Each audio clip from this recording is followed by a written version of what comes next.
আসসালামু আলাইকুম ভিউয়ার্স, চলছে কোরবানির মাংস রান্না করার প্রস্তুতি। এই তো আমি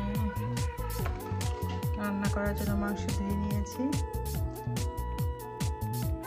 এখন এটার মধ্যে আস্তে আস্তে সব মশলা দিব।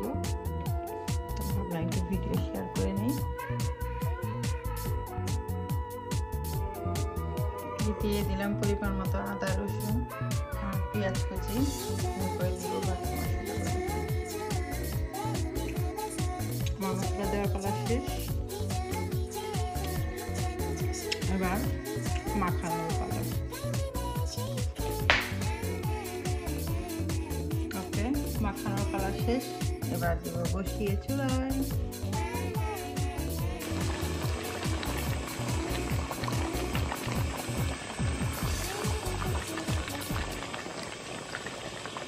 ওকে, অনেকক্ষণ তো হলো, এখন দেখে মনে হচ্ছে হয়ে গেছে।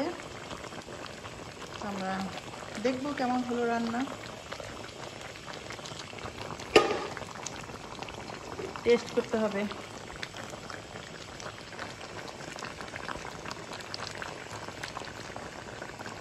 সবাই সুস্থ থেকো, ভালো থেকো, আমাদের জন্য অনেক অনেক দোয়া করো। আল্লাহ হাফেজ।